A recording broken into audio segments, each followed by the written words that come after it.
What's going on, y'all? So we are back again for another episode review of Real Housewives of Potomac. This is season 3, episode 4, First Ladies and Second Chances. So basically, it's the aftermath of the whole blow up between Robin and everybody at Chris' party. And we get this whole thing with Candace's little blurb and her mom and all that stuff. I don't know, like Candy's storyline got to pick up, okay? Because we've seen the overbearing mom before with Joyce and Candy and probably some other people, But we need to pick the storyline up, okay? Because I'm bored with Candace right now. I don't know what it is that she's gonna bring to this show yet, and I understand it's only the 4th episode and she's only been on 3 so far. So I'm gonna give her time. I'm not gonna completely write her off, but right about now, I'm not really interested in her storyline. So it's the aftermath of the party. We got Monique and her family still there. And they was like, everybody enjoyed themselves. Of course, Monique is getting in her feelings because, she's talking to her cousin or whatever. And her sister, Big, she got a stud lesbian as a sister. I was like, all right, come through, bitch. Let's represent up on this shit. You know, Monique get a point for me for that. Okay, that's cute.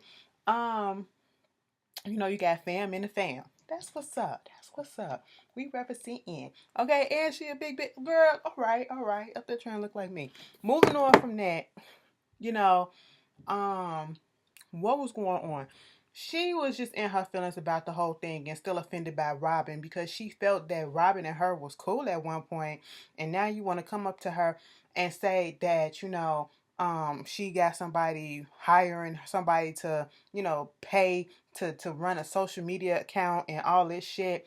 And yes, some of these people do have people that they're on social media teams that run their accounts and stuff like that.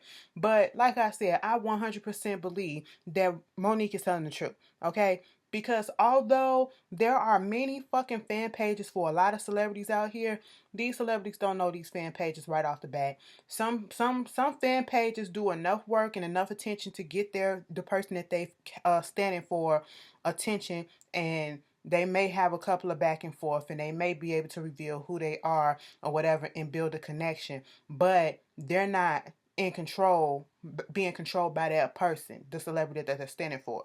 So for Robin to still be on this tip and to actually think that Monique would pay somebody to do this and then to talk negatively, like, girl, like I said last week and Monique said it again this week, Monique probably would have said that shit to your fucking face. She ain't got no problem saying shit to nobody. Okay, so why would she hide behind a page to say some shit that she could clearly say to your face?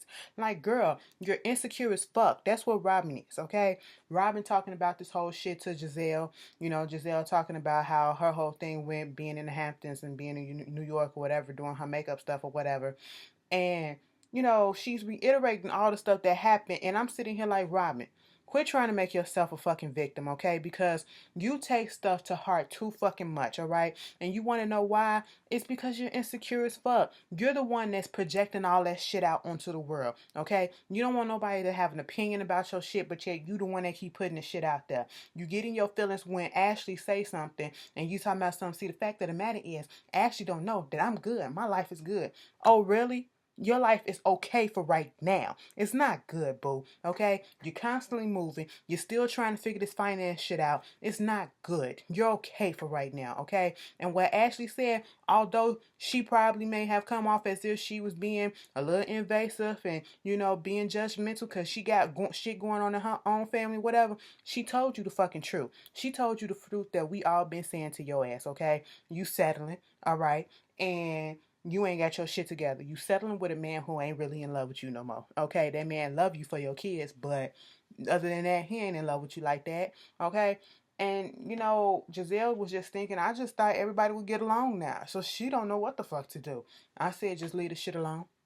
So apparently Giselle is meeting up with a book editor or whatever because she is about to put out a book. All right, she want to put out a book spilling all other fucking tea, okay, of what she's seen go down behind the scenes in the church, okay, because she was married to Jamal Bryant, and we already know how that shit ended because he was fucking around on her, all right, and he a popular dude, controversial, very problematic if you ask me, but her whole thing is she don't really want to. It's like, how far should she go? It's one of those. I think it's gonna be a fiction book that's basically got some nonfiction facts in. You know what I'm saying? So it's probably gonna be changing of names and stuff like that. And it's like, how far should you go? Because she don't want to just tarnish the whole reputation of her ex-husband, because that is the father of her kids, you know. And like she said, she knows a lot of shit. Bitch, let me just tell you this.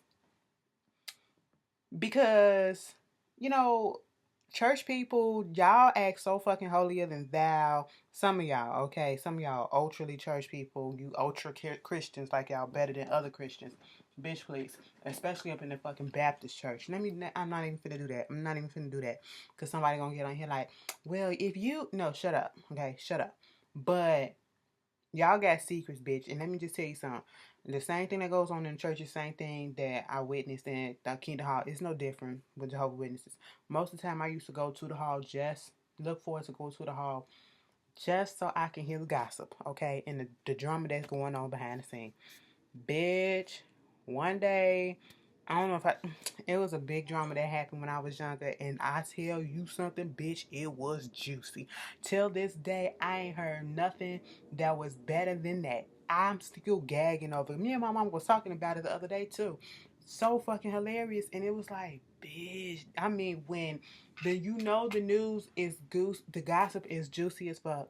When everybody in different congregations are talking about it. Okay, I'll let y'all in on it later. Okay, but anyway, I was like, girl, shit. Since you doing some stuff like that and you spilling tea, I'm nosy, so I'll probably find an online copy that's free. You know, the PDF file, and skim through it and get to the good parts or whatever. You know, moving on from that, we get Ashley. She's going through her therapist, Esther, and basically talking about her life and how to deal with this whole situation between Michael and herself and her mother. And basically, she feels as though Michael is just going to be done with the relationship if she don't get the shit with her mother under control. On the one hand, I don't feel like their relationship should be solely based on that. But when money comes into play and you're constantly moving money out of our accounts to your mom or whatever or other people, and they're not contributing, I can understand how that is a big focal point, because we need that money and we could have been using that for something else. It's okay to help people out, but they have to contribute also. And the mom is not showing anything that she's trying to contribute, or trying to step up or trying to better herself. It seems as if they're trying to make it seem like the mom itself is relying on them, okay, as if she needs it, supposed to be giving this stuff. But we get a little bit more information about Ashley's background and how, her mom basically really wasn't there. Her grandmother kind of raised her. Her mom was in and out working and doing relationships and stuff with shitty dudes. And she been with this guy for 15 years who barely had a job or never really had a job, has a daughter with her, and she can barely take care of them because she's the only one that's out here doing something, or at least attempting to do something. And it seems as though, because she related an experience where, her mama picked her up from school or somewhere, but she had to drop her off at the grandmother's house, and she wanted to stay with the mom, and the mom just said, "I can't let you stay right now." And it just seems like, from what Ashley was saying and how she's doing this whole thing with the money stuff, it's like she's trying to buy back that time that she missed with her mom because of what the fuck shit her mama was doing. And it's like she's using money and is paying her rent and getting the house or whatever to buy affection, to buy love and all that stuff from her mom. And that's kind of fucked up. And, she said even in her own relationship, she's having a problem with letting Michael do stuff for her, because she feels as though if she don't do stuff for him, he might just leave. Like, unload the dishwasher, if she had to get sick and he got to take off and take care of her, and he had to do that, he probably would leave. And I'm like, girl, what type of relationship? And that's because of the way that she was raised, okay? And so even the therapist had to tell her, he's not going to leave because of those things, okay? He married you not because you can load and unload a dishwasher, all right? When you take your vows, it's sickness and health, okay? If you want to be, girl, Ashley got problems. She got problems. So Giselle go talk to Karen. They at this restaurant. She's trying to apologize for what she did. I really don't feel like Giselle meant the apology or whatever, because you in the confessional still throwing shade at Karen. But either way, Karen, she said her piece, and she said she been forgave her when they went to the corner later on. in that whole meeting that happened at the press conference or whatever. And yeah, Karen, you did call a press conference to talk about you, but Giselle, you as a friend, what you did was fucked up, and you do have a habit of trying to make jokes out of fucking, serious situations. And I understand trying to lighten the mood or whatever, but there you have to learn when the right time is, okay, and when it's okay to do that and how to do it in a way that a person won't take it the opposite way, okay? And you don't know how to do that yet, boo boo. And so, Karen said, bitch, she paying for everything, so give me the highest this, highest wine, and we do what we gotta do. So, she told her she want to invite everybody to the house and, speak to them about her little book that she want to put out, loosely based on her life. And Karen said what we all said, bitch, you putting some stuff out there about the fucking church and all this stuff in your life, like people ain't gonna know that it's about you and your situation. Of course, we know now because you done put it out on national TV, so we ain't even got to fucking infer or girl, who's she talking about? Which one, bitch? That's you. You this and you and Tyrone is really Jamal. No, Jerome is really Jamal. Instead of y'all name being Bryant, y'all name gonna be hmm Benson. Okay, bitch, you can't even, girl. Anyway, moving on from that. Benson and Hedges. Whew, throwback. Mom, who else? Monique goes to her pastor and his wife, and they go there for a little counseling or whatever that they always do. We seen them do this last season. And basically, I don't know if this was current, like within the last year or so, but apparently, Monique had a miscarriage. And they're still trying to get over that. And Chris was saying his whole thing was, he's seen people break down and crying and all this stuff and being depressed over having a miscarriage and things of that such. And yet he see his wife and she just going about her day. And I think, like, Monique is just trying to put on a front and trying to be the stronger person for her husband or whatever. And he's just worried about her. And I do like their relationship and how that when it comes, they open up. They're real to me in the sense that they have no shame in saying that they go to counseling and that they have issues and this is what they're going through, and they put that on the TV. I like that about them. That's what happens in marriage. Ain't no perfect marriage, you know what I'm saying? So yeah, that was nice. So, Candace got this hairline. Her sister comes over to help her because they've been doing a thing together. And that's basically it. Let me just, you got a hairline. Why do your hair look like you got helmet hair? I cannot stand y'all weaves when it look like that. Like y'all got a fucking helmet on underneath and all that air and humps and shit in there that we can clearly tell that it's not your hair. Okay? That shit does not look good, ladies. I'm telling you that. From one bitch to another. It don't look good, okay? Stop that shit. Make your shit look fucking natural if you're gonna do some shit like that. Bitch, we know it ain't yours already, but shit, you ain't gotta make it that obvious any fucking way. Take offense to that however the fuck you want, because I'm just telling the truth. Moving on from that, okay. Moving on from that, Giselle invites all the women over. Sharice is over there, girl. I said, I don't know what Sharice over there for. I ain't know y'all was still cool like that, but okay. Karen comes over second, and she sees Sharice sitting there, and she was like, bitch, the fuck? Sharice said Karen gonna be Karen, okay?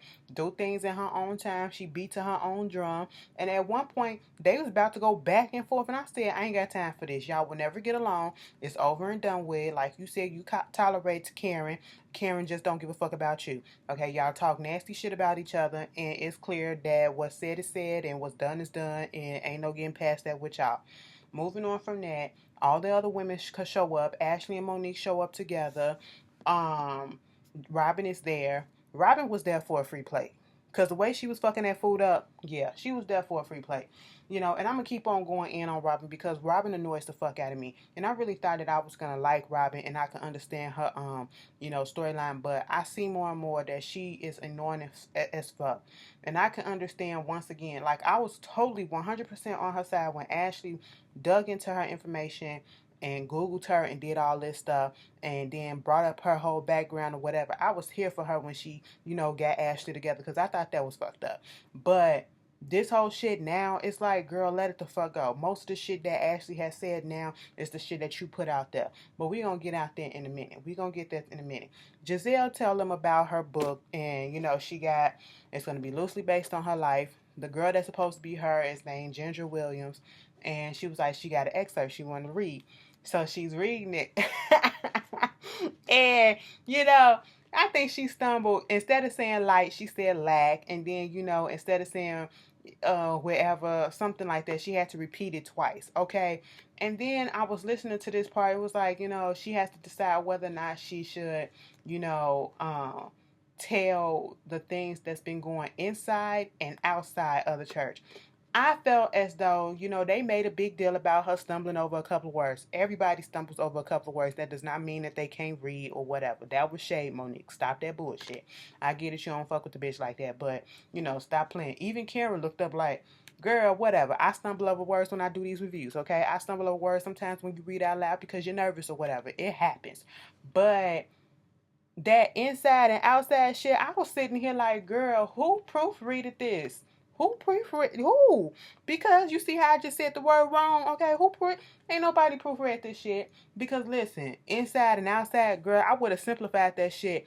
Do she need to decide whether or not she can say the stuff that's been going in and outside of the congregation? Girl, that's how you simplify the shit. You know what I'm saying?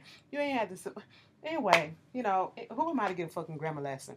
So after they finished reading that, and they was just, like Karen said, you need to be careful with this because, some of the situation is very, very much obvious that it's you. So you have to be, careful how you put this out here. But fast forward from that, she said, bitch, all right.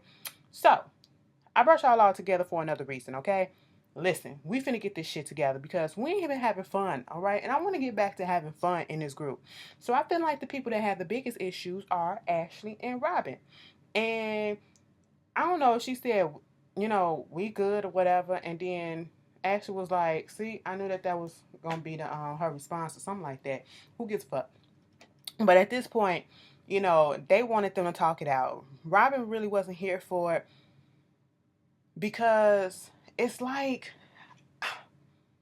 I don't know what it is about Robin. And I understand people talking about your situation is a touchy thing, what you went through, how, and you want to know what I feel it is? I feel it's because she feels the guilt and she knows what people been saying is true. And that's why she gets so offended. That's why she get on the defense so much, especially with Ashley, because Ashley does not hold her tongue back. And Ashley is like true serum. Okay, she is literally telling you what we all been seeing and what we all see, whether or not it's her place to do it. We've all been sitting here in the comments saying the same damn things that Ashley been saying. All right, and you can't get mad at us because once again, you put this out here in the atmosphere. You put this out here in the atmosphere. You came on this show. You came on a public platform and you literally put your whole life out there about how y'all having financial troubles. You had to file bankruptcy. You had got kicked out your house. You had to downgrade really, really low. Okay. And you literally have to start from the bottom back up. Okay.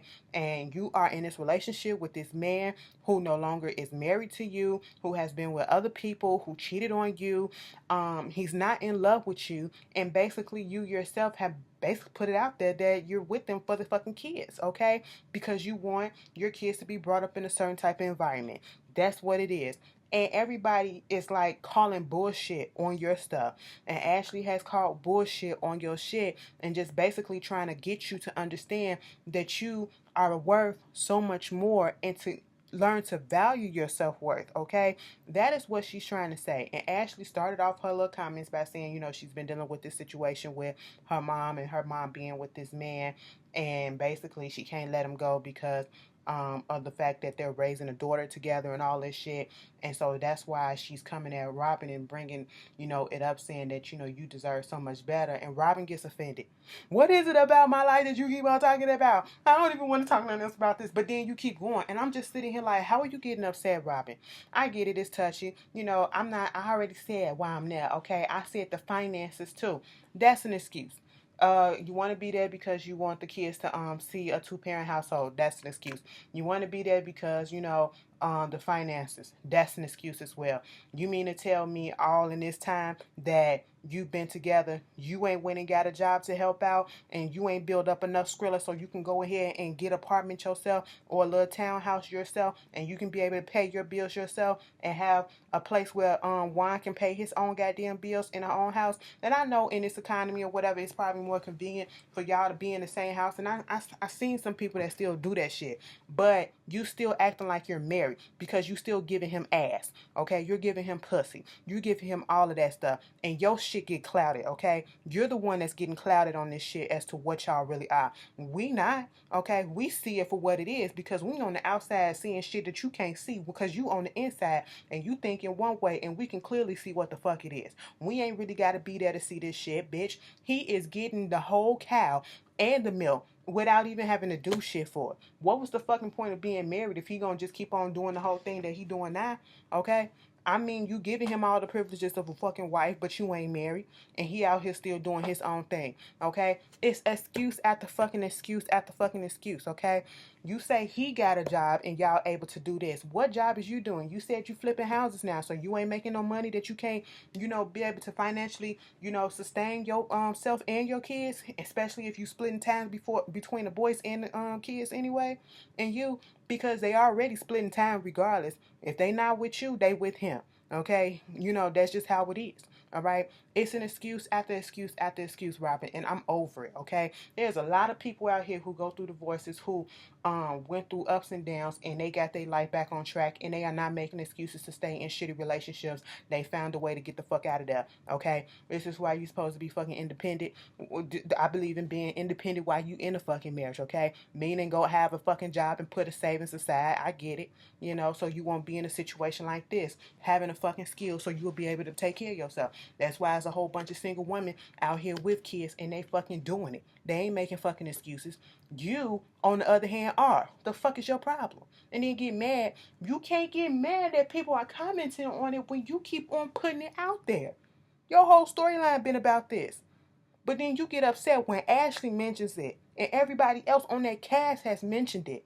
But because Ashley says it in such a blunt and in your face way, it ticks you off because she literally don't sugarcoat the shit. And I'm all the way here for it now.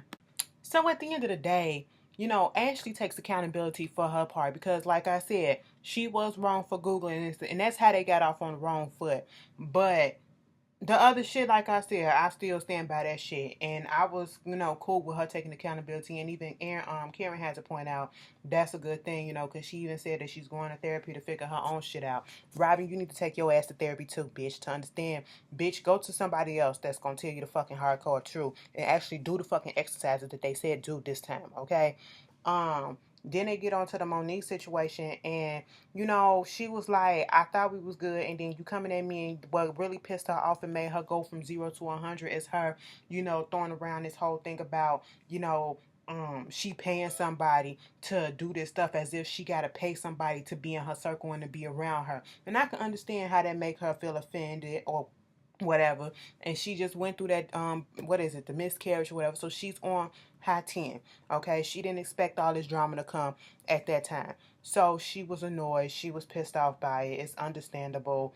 And it's not the first time people have said something about her finances. You can't get upset at a bitch because she can afford things that your ass can't, and then you automatically think that the bitch is bragging even when she not. Okay, but like Giselle said, maybe Monique, you can go from 0 to 50. All right, and at this point, Monique is trying to explain herself, right? Here go Robin. No, we good, it's okay, we good. And Monique said, no, you can shut up and let me finish, okay? And see, that's one more thing with Robin. Robin can sit there and tell you all the issues that she have with you, but then when you try to rebuttal, she don't want to hear that shit. She want to try to shut the shit down. No, bitch, sit down there and you can take the shit, okay? You want to put that out, give that person a chance to talk it all the way out so y'all can end this shit. And at the end of the day, they was cool, whatever the fuck.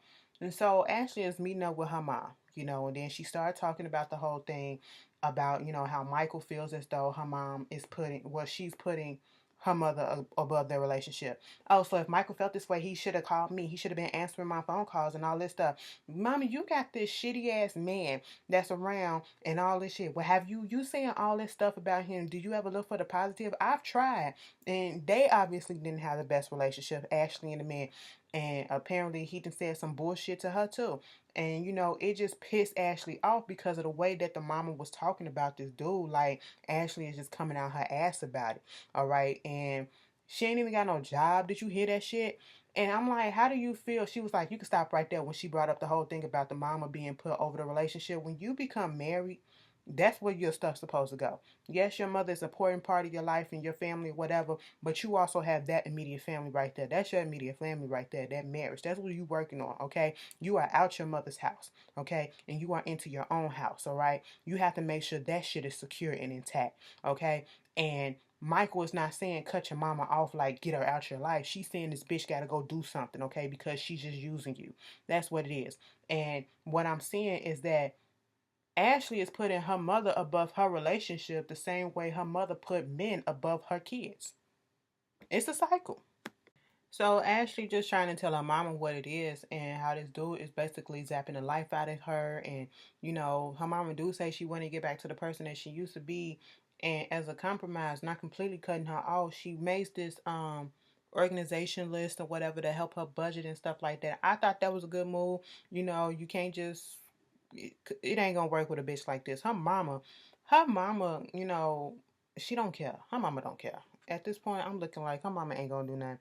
Because when Ashley said, so you gonna cut old boy off, you gonna let him go, she said, I'll work on it. And she said, so basically that's a no. She said when the mama met the dude, he was living in a fucking tent.